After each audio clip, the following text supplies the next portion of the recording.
हमारे इस YouTube channel के सेगमेंट फास्ट न्यूज में आप तमाम का इस्तकबाल है। इस वीडियो में आप देख सकते हैं कम मिनटों में बहुत ज्यादा खबरें। तो आइए शुरू करते हैं वीडियो को और देखते हैं आज की ताजा तरीन खबरें। ईरान पर अमेरिका के फ़िज़ाई हमले, खुशिम जजीरे, सिरिक और कोह मुबारक समेत मुख्तलिफ मुकामात पर ज़ोरदार धमाके। अमेरिका ने ईरान पर हमले किए हैं। मीडिया रिपोर्ट्स के मुताबिक यह हमला खुशिम, सिरिक, जिसिक और कोह मुबारक पर हमले किए गए। अपना हरमुज़ के करीब रेडार और फ़िज़ाई दिफाई निज़ाम को निशाना बनाने का दावा किया गया है। गुज़िश्ता रोज़ अमेरिका ने अपना हरमुज़ के करीब अपाची तैयारा गिराने का ईरान पर इल्ज़ाम लगाया था, जिसके बाद ये कार्रवाई की गई है। हालांकि ईरान ने अमेरिकी हेलीकॉप्टर पर हमले में मुलव्विस होने की तरदीद की।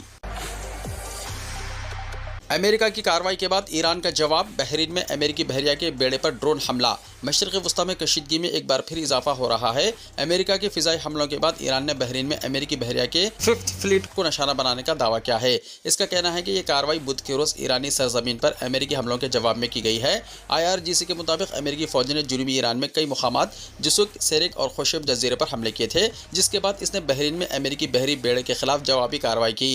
ईरानी मीडिया के मुताबिक IRGC ने अपने बयान में कहा कि दुश्मन की जारिहाना कार्रवाई के जवाब में IRGC के बहरी फौज ने रात 2:30 बजे बहरीन में मौजूद 5th फ्लीट पर ड्रोन हमला किया। IRGC ने खबरदार किया है कि अगर ईरान के खिलाफ हमले जारी रहे तो इससे भी ज्यादा सख्त रद्दअमल सामने आ सकता है। बैरिस्टर ओवैसी की दुख्तर की MBBS एग्जाम में इम्तियाजी कामयाबी, रियासत के सर्र फहरिस्त 15 तलबा और कॉलेज में टॉप करने पर मुबारकबाद। बैरिस्टर असदुद्दीन ओवैसी रुकन पार्लियामेंट हैदराबाद व सदर कुल हिंद मजलिस इत्तेहादुल मुस्लिमीन की बेटी माहिन ओवैसी ने MBBS के एग्जाम में गैर मामूली निशानात के साथ इम्तियाजी कामयाबी हासिल की है। वो college Narayan Rao university of health sciences के तहत रियासत के तमाम मेडिकल कॉलेजों में इम्तियाजी कामयाबी हासिल करने वाले 15 तलबा में शामिल हैं, जबकि उन्होंने Deccan college of medical sciences में टॉप किया है।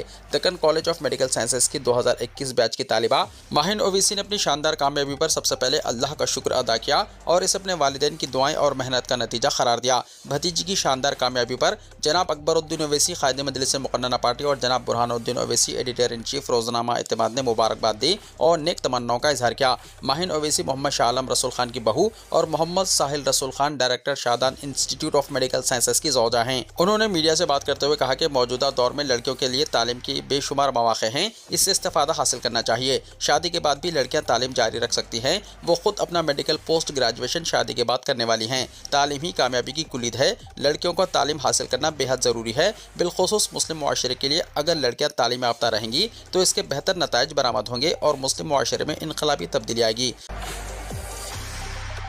हैदराबाद के 3 भाई दरियाई गोदावरी में गर्क, निर्मल जिले के बासर में वाक़या। रियासत तेलंगाना हल्के बधुल बासर में गोदावरी नदी में एक अफसोसनाक वाक़या पेश आया। एक ही खानदान के 3 भाई दरिया में डूबकर हलाक हो गए। हैदराबाद के काचूगड़ा के चप्पल बाजार इलाके के चंद्रशेखर, रामचंद्र और मल्लेश अपने अहले खाना के साथ बासर आए थे। सरस्वती के दर्शन के बाद वो गोदावरी नदी में मुक़द्दस डुबकी लेने के लिए नीचे गए। वो गलती से गहरे इलाके में चले गए और डूब गए। मुकामी लोगों ने इसकी इत्तला फौरी तौर पर पुलिस को दी। पुलिस और रेस्क्यू टीमों ने मौके पर पहुंचकर इमदादी कार्रवाइयां करते हुए तीनों की लाशें निकाल लीं। बाद अज़ां लाशों को पोस्टमार्टम के लिए भेजा गया और मुकदमा दर्ज करके तफ्तीश शुरू कर दी गई। पुलिस ने अक़ीदतमंदों को चौकस रहने और खतरनाक इलाकों में ना जाने का मशवरा दिया। तेलंगाना के इंजीनियर इन चीफ मोहन नायक के मकानात पर एंटी करप्शन ब्यूरो के धावे, सोने के बिस्किट, लाखों के जेवरात और नकद रकम बरामद। तेलंगाना के महकमे रोड्स एंड बिल्डिंग्स के इंजीनियर इन चीफ जय मोहन नायक के एहसासों के खिलाफ तेलंगाना एंटी करप्शन ब्यूरो ने बड़ी कार्रवाई करते हुए इनसे मुंसलिक मुतअद्दिद जायदादों पर धावे शुरू कर दिए हैं। इन धावों के दौरान सोने के बिस्किट भी बरामद होने की इत्तलात हैं। ज़राए के मुताबिक मालूम ज़राए आमदनी से ज़ायद असासे जमा करने के इल्ज़ाम के तहत जय मोहन नायक की माधापुर में वाक़ रिहाइशगाह समेत 11 मुकामात पर तलाशी ली जा रही है। नायक पर तवील अर्से से ये इल्ज़ाम आयद होते रहे हैं कि वो कॉन्ट्रैक्टर से कमीशन वसूल करते थे, मखसूस कंपनियों को कॉन्ट्रैक्ट दिलवाने में तरजीह देते थे और रियासत भर में असर और रसूख का वसी नेटवर्क कायम कर रखा था। कार्रवाई में शामिल हुक्काम के मुताबिक अब तक सामने आने वाले मनकुला और गैर मनकुला असासों की मालियत काफ़ी ज़्यादा मालूम हो रही है, जिसकी मुकम्मल तफसीलात मुरतब करने में वक्त लग सकता है। ACB की तलाशी कार्रवाइयाँ दिन भर जारी रहने का इम्कान है, जबकि बरामद शुदा असासों और दस्तावेज़ात की जाँच भी की जा रही है। एपसेट काउंसलिंग का शेड्यूल हुआ जारी। 19 जून से इंजीनियरिंग की काउंसलिंग।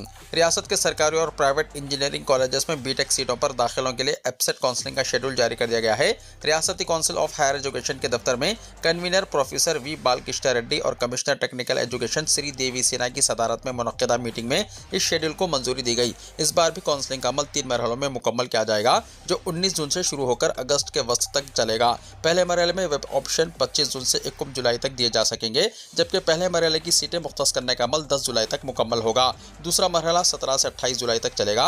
सीटों के अलॉटमेंट के बाद तलबा को अलॉट करदा कॉलेज में खुद जाकर रिपोर्ट करना होगा। 13 जुलाई से 7 अगस्त तक काउंसलिंग का आखिरी मरहला मुनक्किद किया जाएगा। कॉलेजेस में अंदरूनी शाखों की तब्दीली यानी इंटरनल स्लाइडिंग का अमल 12 से 17 अगस्त तक जारी रहेगा, जबकि स्पॉट एडमिशन के लिए गाइडलाइंस 16 अगस्त को वेबसाइट पर जारी की जाएगी। इंजीनियरिंग का नया तालीमी सेशन 21 अगस्त से शुरू होगा। माजी में कन्वीनर कोटा के 2 राउंड्स मुकम्मल होने के बाद मैनेजमेंट कोटा यानी 20 जुमरा की सीटों के लिए नोटिफिकेशन जारी होता था, जिससे तलबा की जानिब से सीटें मनसूख करवाने की वजह से कई इंतजामी मसाइल पैदा हुए थे। इस मरतबा इन मसाइल के हल के लिए काउंसलिंग के साथ ही बी कैटेगरी की सीटों को भी पुर करने की इजाज़त दी जाएगी।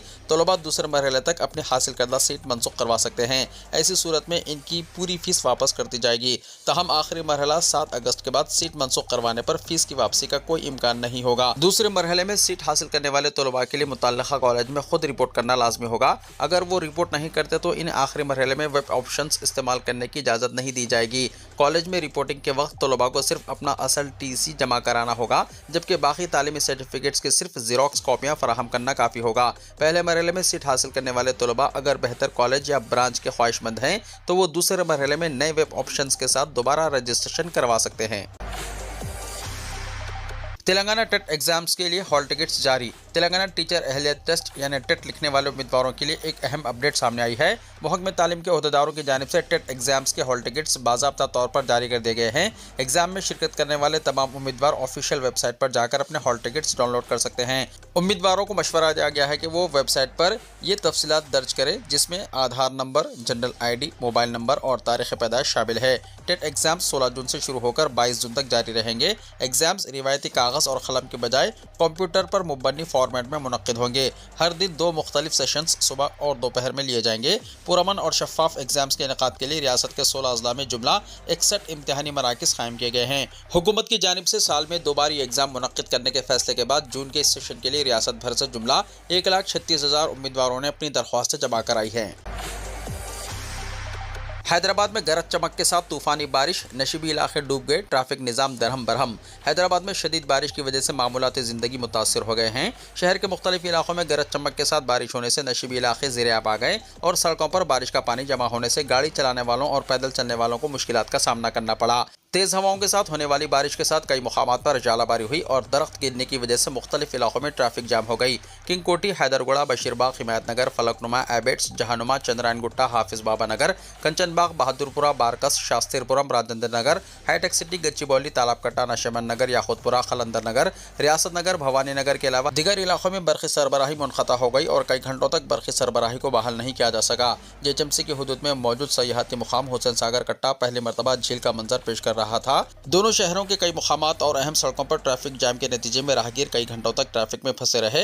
इंफॉर्मेशन टेक्नोलॉजी के मरकज़ तस्वुर किए जाने वाले इलाके में ट्रैफिक जाम के असरात को शेखपेट, टोली चौकी, मेहदीपट्टम, लकड़ी का पुल, खैरताबाद के अलावा जुबली हिल्स, बंजारा हिल्स, बोराबंडा, अमीरपेट, हाफिजपेट, कोकटपल्ली और दूर दराज के इलाकों तक महसूस किया गया और कई इलाकों में 7 बजे बारिश का सिलसिला रुकने के बाद भी 10 बजे रात तक ट्रैफिक को बहाल नहीं किया जा सका। छत्ता बाजार में खदीम कमान के बड़े हिस्से के मुनदम होने पर मुकामी अवाम ने बताया कि इस कमान की मुकम्मल आहक पाशी और मरम्मत के सिलसिले में कई नुमाइंदगियों के बावजूद इक़दामात ना किए जाने की वजह से यह हादसा पेश आया। बल्लागुड़ा इलाके में 9 ज़िलहिज्जा की रात देर गए भी रिहायशी इलाकों में बरक़ी तारों के कमज़ोर होने की वजह से करंट और चिंगारियों के साथ आवाज़ें निकल रही थी।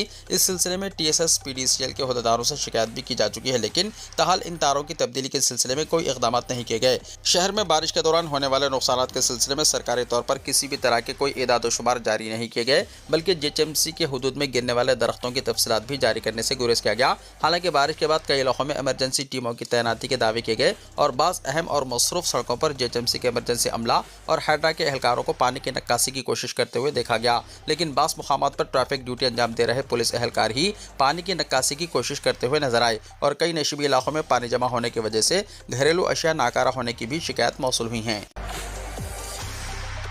हैदराबाद में बारिश के दौरान दिलखराश हादसा, पुराने शहर में 2 नौजवान करंट शॉक लगने से जाँ बहक। हैदराबाद के पुराने शहर में बारिश के दौरान पेश आई अफसोसनाक हादसे में 2 नौजवान करंट लगने से जाँ बहक हो गए। यह हादसा मुबैना तौर पर शॉर्ट सर्किट और टूटी हुई बरक़ी की तारें पानी में गिरने की वजह से पेश आया। मतूफियों की शनाख्त जाफ़र 25 साल और अब्बू 16 साल के तौर पर हुई है। जाफ़र मौके पर ही जाँ बहक हो गया, जबकि अब्बू को फौरी तौर पर हॉस्पिटल मुंतकिल किया गया, जहाँ वो दौरान इलाज दम तोड़ गया। इत्तलात के मुताबिक बारिश के बाद बल्लागुड़ा पुलिस स्टेशन हदूद में बरखी की एक तार टूटकर पानी में गिर गई थी। दोनों नौजवान ऑटो से आकर रॉयल सी होटल के करीब उतरे। सड़क पर जमा बारिश के पानी में मौजूद टूटी हुई तार इनके नजर में ना आ सकी और पानी में कदम रखते ही इन्हें शदीद बरखी झटका लगा। मुकामी अफराद ने फौरी तौर पर बरखी की सप्लाई बंद करवाई और दोनों को हॉस्पिटल मुंतकिल किया, ताहम इन्हें बचाया ना जा सका। पुलिस मौके पर पहुंचकर वाक़े की तहक़ीक़ात में मसरूफ़ है और हादसे की वजूहात का जायजा लिया जा रहा है। मोदी हुकूमत का झटका, उज्ज्वला गैस सब्सिडी में कटौती। मरकज की बीजेपी हुकूमत ने गरीब और मुतवस्सित तबके के खानदानों को एक बार फिर महंगाई का शदीद झटका दिया है। प्रधानमंत्री उज्ज्वला योजना के तहत गरीब खवातीन को दिए जाने वाले सब्सिडी से मरबूत LPG गैस सिलेंडर्स की सालाना तादाद में मरकजी हुकूमत ने जबरदस्त कटौती कर दी है। ऑयल कंपनियों की जानिब से सामने आने वाली इस तफसील के बाद अपोजिशन कायदीन और आवाम में सख्त नाराजगी पाई जा रही है। हैदराबाद में इस वक्त घरेलू इस्तेमाल के 14.2 किलोग्राम वाले LPG सिलेंडर की कीमत 994 रुपये है। उज्ज्वला स्कीम के तहत मुस्तफिद खवातीन को फी सिलेंडर 300 रुपये की मरकजी सब्सिडी मिलती है, जिसकी बदौलत इन्हें एक सिलेंडर 694 रुपये में दस्तयाब होता है। अब तक इस स्कीम के तहत सारिफिन को साल में 9 सिलेंडर सब्सिडी की कीमत पर हासिल करने की इजाजत थी। ताहम मरकजी हुकूमत के नए फैसले के बाद अब ये सब्सिडी सालाना सिर्फ 4 सिलेंडर्स तक ही महदूद रहेगी। अगर कोई खानदान साल में 5वां सिलेंडर खरीदेगा तो इसे बगैर किसी सब्सिडी के पूरी कीमत 994 रुपये अदा करनी होगी। माजी में सालाना 9 सिलेंडर पर 300 रुपये की सब्सिडी मिलने से हर गरीब खानदान को साल में 2700 रुपये की बचत होती थी। अब सब्सिडी की हद सिर्फ 4 सिलेंडर्स तक महदूद होने की वजह से बाकी 5 सिलेंडर पूरी कीमत यानी 994 रुपये में खरीदने होंगे। इस हिसाब से अब उज्ज्वला स्कीम के हर खानदान को सालाना 1500 रुपये का इजाफी माली बोझ बर्दाश्त करना होगा। मरकजी हुकूमत के इस ताज़ा फैसले ने गरीबों के घरेलू बजट को मुकम्मल तौर पर उलट पुलट कर रख दिया है। सरकारी एदाद-ओ-शुमार के मुताबिक मुल्क भर में उज्ज्वला स्कीम के तहत मुस्तफिद होने वाले अफराद की जुमला तादाद 10,57,000 है। हर खानदान पर पड़ने वाले 1500 रुपये के इस इजाफी बोझ के नतीजे में मरकजी हुकूमत के खजाने में हर साल 15,855 करोड़ रुपए की भारी रकम का इजाफा होगा, जो कि गरीब आवाम की जेबों से वसूल किया जाएगा। साल 2016 में मोदी हुकूमत ने उज्ज्वला स्कीम का आगाज किया था तो गरीबों को साल में 12 सिलेंडर सब्सिडी पर दिए जाते थे। गुज़िश्ता साल अगस्त में इसकी तादाद को कम करके 9 किया गया और अब मगरबी एशियाई बहरान का बहाना बनाकर इसे मजीद घटाकर सिर्फ 4 कर दिया गया। इस तरह मरकज ने मजमूई तौर पर साल भर में दिए जाने वाले जुमला सिलेंडर्स में 66% की कटौती कर दी है। अब बार बार लाइसेंस रिन्यूअल कराने की झंझट खत्म, मरकजी हुकूमत का बड़ा मंसूबा। मरकजी हुकूमत ड्राइविंग लाइसेंस की मियाद में बड़ा फैसला करने पर गौर कर रही है। मीडिया रिपोर्ट्स के मुताबिक इस वक्त 20 साल के लिए जारी किए जाने वाले ड्राइविंग लाइसेंस की मुद्दत को बढ़ाकर 50 साल करने की तजवीज़ ज़ेर गौर है। अगर ये तजवीज़ नाफिज हो जाती है तो गाड़ी मालिकान को बार बार लाइसेंस की रिन्यूअल के लिए दरख्वास्त देने की ज़रूरत नहीं रहेगी, जिससे आवाम का वक्त और अखराजात बचेंगे और RTO दफातर पर भी बोझ कम होगा। रिपोर्ट्स के मुताबिक मरकजी वजारत सड़क ट्रांसपोर्ट और शाहराहें गाड़ियों की मिल्कियत की मुंतकिली, परमिट की रिन्यूअल और दीगर ट्रांसपोर्ट खदमात को मुकम्मल तौर पर ऑनलाइन करने पर भी गौर कर रही है। हुक्काम का कहना है कि रियासती हुकूमतों, महकमा ट्रांसपोर्ट और दीगर मुतल्लिक़ा फ़रीक़ों से मुशावरत के बाद ही इस बारे में हतमी फैसला और बाज़ाब्ता ऐलान किया जाएगा। ताहम फ़िलहाल ये तजवीज़ इब्तिदाई मरहले में है और इसके निफाज़ के लिए कोई वक्त मुक़र्रर नहीं किया गया है। मोदी हुकूमत के 12 साल, NDA का आज इजलास। वज़ीर-ए-आज़म नरेंद्र मोदी के तवीलुल मियाद मुंतखब वज़ीर-ए-आज़म बनने और हुकूमत के 12 साल की तकमील के मौके पर NDA का एक इजलास चहारशंबे को होगा। हुक्मरान NDA के तमाम शुरका बशमूल BJP क़यादत इस अहम मीटिंग में हिस्सा लेंगे। मोदी हिंदुस्तान के तवीलुल मियाद मुसलसल मुंतखब वज़ीर-ए-आज़म बन गए हैं और पहले वज़ीर-ए-आज़म जवाहरलाल नेहरू का रिकॉर्ड तोड़ दिया है। इम्कान है कि NDA जमातों के इजलास में वज़ीर-ए-आज़म मोदी को मुबारकबाद देते हुए एक करारदाद मंजूर की जाएगी। 10 जून को मोदी मुंतखब वज़ीर-ए-आज़म की हैसियत से जवाहरलाल नेहरू के 4,399 दिनों के रिकॉर्ड को पार करेंगे। नेहरू पहले 1947 से 1952 तक अबूरी हुकूमत के सरबराह थे।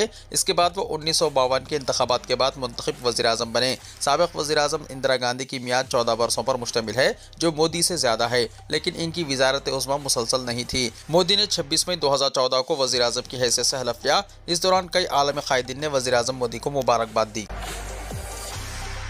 वाराणसी में गोश्त की दुकानों पर मुकम्मल पाबंदी, गैर मुस्लिम सारिफिन भी परेशान। उत्तर प्रदेश के वाराणसी में म्युनिसिपल कॉरपोरेशन की जानिब से शहर के अंदर गोश्त और मछली की दुकानों पर पाबंदी लगने और शहर से बाहर मुंतकिल करने के हुक्म से हलचल मची हुई है। इस हुक्म को गोश्त ताजिर नाइंसाफ़ी पर मुबन्नी बता रहे हैं। उनका कहना है कि कई नस्लों से किए जाने वाले इस कारोबार के अलावा इनके पास कमाई का कोई दूसरा मुतबादिल नहीं है।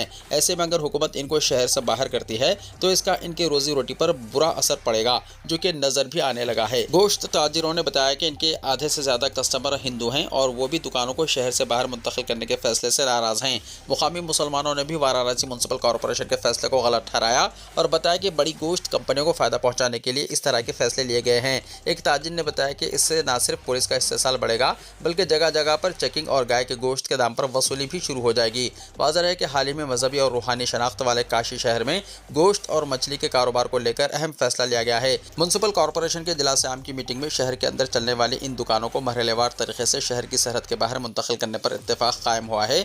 मेदागुन वाक़े टाउन हॉल में मेयर अशोक कुमार तिवारी की सदारत में मुनक़्क़दा मीटिंग के दौरान इस तजवीज़ पर तफसील से गौर व ख़ौज़ किया गया। ऐवान में शहर की तरक्की, कब्ज़ा हटाने, सफाई निज़ाम और मफाद आम्मा से जुड़े मुख्तलिफ मौज़ूआत पर बहस हुई, जिनमें गोश्त और मछली मार्केट को शहर के बाहरी हिस्सों में मुनज़्ज़म करने का इशू अहम रहा। राज्यसभा इलेक्शन में कांग्रेस को बड़ा झटका, मीनाक्षी नटराजन का पर्चा नामजदगी मुस्तरद। राज्यसभा इंतखाबात के दौरान कांग्रेस पार्टी को बड़ा सियासी धचका लगा है। इलेक्शन कमीशन ने कांग्रेस की सीनियर रहनुमा की नामजदगी को मुस्तरद कर दिया, जिसके बाद मध्य प्रदेश की एक राज्यसभा सीट भारतीय जनता पार्टी के हक में जाती दिखाई दे रही है। इत्तलात के मुताबिक मीनाक्षी नटराजन ने मध्य प्रदेश से राज्यसभा के लिए नामजदगी दाखिल की थी। तहम बीजेपी ने इलेक्शन कमीशन से शिकायत करते हुए इल्ज़ाम लगाया कि उन्होंने अपने असासों की मुकम्मल तफसीलात नामजदगी फॉर्म में जाहिर नहीं की और तेलंगाना में अपने खिलाफ दर्ज एक फौजदारी मुकदमे का जिक्र भी नहीं किया। नामजदगियों की जांच के दौरान इलेक्शन कमीशन ने एतराज़ात को दुरुस्त करार देते हुए मीनाक्षी नटराजन की नामजदगी मुस्तरद कर दी। इनकी नामजदगी रद्द होने के बाद बीजेपी उम्मीदवार की कामयाबी की राह हमवार हो गई है। दूसरी जानिब मीनाक्षी नटराजन ने अपनी नामजदगी मुस्तरद किए जाने पर शदीद रद्दअमल का इजहार करते हुए इल्ज़ाम लगाया कि बीजेपी जमहूरी और आईनी इदारों पर हमलावर है। उन्होंने कहा कि जहाँ पार्टी के पास मतलूबा अददी क़ुव्वत मौजूद नहीं, वहाँ भी उम्मीदवार खड़ा करना बीजेपी की सियासी हिकमत अमली और तर्ज अमल को ज़ाहिर करता है। उन्होंने दावा किया है कि मध्य प्रदेश में माजी की तरह राज्यसभा इंतखाबात को भी मुतासिर करने की कोशिश की जा रही है। इनके मुताबिक ये मामला सिर्फ एक राज्यसभा सीट का नहीं बल्कि मुल्क के जमहूरी निज़ाम और आईनी इक़दार से जुड़ा हुआ है। नामजदगी मुस्तरद होने के बाद कांग्रेस को एक मुमकिन सीट से महरूम होना पड़ सकता है, जबकि बीजेपी अपनी अददी बरतरी में मज़ीद इजाफा करने की पोजीशन में आ गई है। ममता बनर्जी के घर तलाशी लेने पहुंच गई सीआईडी की टीम। मंगल के रोज सीआईडी की एक टीम तृणमूल कांग्रेस के दफ्तर और पार्टी सरबराह की काली घाट में वाक़ रिहाइशगाह पर पहुंची। ये कार्रवाई मुबैना तौर पर अरकान असम्बली के फर्जी दस्तखतों के मामले की तहकीकात के सिलसिले में की गई। इस मामले के मंजर-आम पर आने के बाद टीएमसी मुख्तलिफ ग्रुप्स में तकसीम हो गई है। ज़राए के मुताबिक रियासती तहकीकाती एजेंसी के अफसरान दोपहर के वक्त 30B हरीश चटर्जी स्ट्रीट में वाक़ पार्टी दफ्तर पहुंचे। इनके साथ कालीघाट पुलिस स्टेशन के एहलकार और खवातीन पुलिस की बड़ी तादाद भी मौजूद थी। ये कार्रवाई चंद रोज़ पहले जारी किए गए उन नोटिसों के बाद हुई है जिनमें सीआईडी ने असेंबली स्पीकर को भेजी गई एक तजवीज़ से मुताल्लिक़ दस्तावेज़ात और मालूमात तलब की थी। ये तजवीज़ मुबैना तौर पर बास टीएमसी अरकान असेंबली के जाली दस्तखतों के जरिए क़ायद हज़्ब इख्तिलाफ़ की मंजूरी हासिल करने से मुताल्लिक़ थी। अपने जवाब में अभिषेक बनर्जी ने कहा था कि अरकान असेंबली के दस्तखत पार्टी के मरकज़ी दफ्तर 30B हरीश चटर्जी स्ट्रीट में लिए गए थे। इसी बयान की बुनियाद पर हम तहकीकात के लिए यहाँ आए हैं। तहम तहकीकाती टीम को इमारत के अंदर दाखिल होने की इजाज़त नहीं दी गई, जिसकी वजह से दफ्तर के मुंतज़िमीन और सीआईडी एहलकारों के दरमियान मुख्तसर तलख़ कलामी भी हुई। जाली दस्तखतों का यह मामला टीएमसी की 28 साल तारीख़ के सबसे बड़े अंदरूनी बहरान की शक्ल इख्तियार कर चुका है। ये तनाज़ा उस तजवीज़ के बाद शुरू हुआ जो असेंबली स्पीकर को भेजी गई थी, जिसमें सीनियर टीएमसी रुकन असेंबली को क़ायद हज़्ब इख्तिलाफ़ तस्लीम करने का मुतालबा किया गया था। इल्ज़ाम है कि इस तजवीज़ में कई अरकान असेंबली के दस्तखत जाली थे। इन इल्ज़ामात के बाद FIR दर्ज की गई और सीआईडी ने तहक़ीक़ात शुरू कर दी। मकबूजा कश्मीर में फिर वबाल, मुकामी मुजाहिरीन और पाकिस्तानी फ़ौज के दरमियान खूनी झड़प, 4 सिक्योरिटी एहलकार समेत 11 लोगों की मौत। पाकिस्तान के ज़ेर कब्ज़ा कश्मीर में एक बार फिर तशद्दुद फूट पड़ा है। यहाँ अपने मुतालबात के लिए सड़कों पर उतरे मुजाहिरीन और पाकिस्तानी सिक्योरिटी एहलकारों के दरमियान हुई खूनी झड़पों में 4 सिक्योरिटी एहलकारों और 7 शहरों की मौत हो गई, जबकि 70 से ज़्यादा लोग ज़ख्मी हुए हैं। तशद्दुद की वजह से पूरे इलाके में कशीदगी का माहौल है। इस दौरान मोबाइल और इंटरनेट खिदमात बंद कर दी गई हैं। सिविल सोसाइटी ग्रुपों के नुमाइंदे इत्तेहाद जॉइंट अवामी एक्शन कमेटी यानी JAAC ने इक़्तिसादी और सियासी मुतालबात के हवाले से मंगल के रोज़ तहरीक का ऐलान किया था। इसे कुचलने के लिए पाकिस्तानी रेंजर, पंजाब पुलिस, पाकिस्तान और फ़ौज तैनात कर दी गई है। वीडियो को लाइक शेयर कीजिए और हमारे इस YouTube चैनल को सब्सक्राइब करते हुए इसके बेल आइकॉन को भी प्रेस कर लीजिए ताकि ऐसी ही ताज़ा तरीन खबरें आइंदा भी आपको मिलती रहें।